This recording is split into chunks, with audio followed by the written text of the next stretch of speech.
Ukraine के मुद्दे पर ट्रंप और पुतिन ने बातचीत की थी, ऐसा दावा किया गया था। लेकिन क्रेमलिन ने इन बातचीत को लेकर साफ तौर से इनकार कर दिया है। क्रेमलिन की तरफ से कहा गया कि यह सब झूठी सूचना है, ऐसा कुछ भी नहीं हुआ है। दरअसल अमेरिका के एक प्रतिष्ठित अखबार ने यह रिपोर्ट दिया था कि यूक्रेन के मुद्दे को लेकर नवनिर्वाचित राष्ट्रपति ट्रंप और पुतिन के बीच में फोन कॉल पर बातचीत हुई। आज क्रेमलिन ने इस खबर को खंडित करते हुए कहा कि ऐसी कोई भी बातचीत ही नहीं हुई है।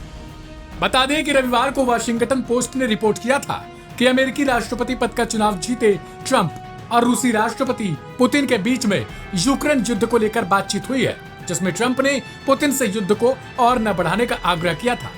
सोमवार को क्रेमलिन के प्रवक्ता दमित्री पेस्कोव ने मीडिया को संबोधित करते हुए कहा, यह केवल झूठी सूचना है।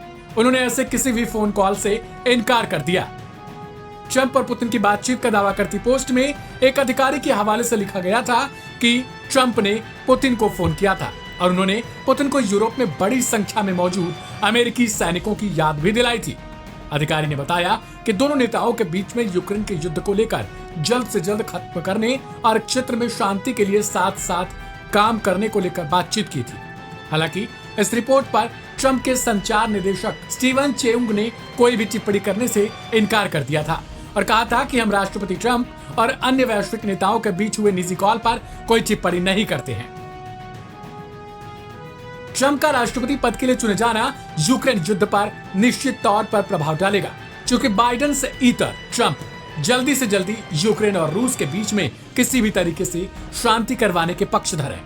अपने चुनाव प्रचार के दौरान उन्होंने जेलेंस्की को एक सेल्समैन बताते हुए कहा था कि वह जब भी अमेरिका आते हैं यहां से करोड़ों डॉलर की मदद ले जाते हैं। ट्रंप अमेरिका का पैसा ऐसे खर्च करने के समर्थन में बिल्कुल नजर नहीं आते हैं।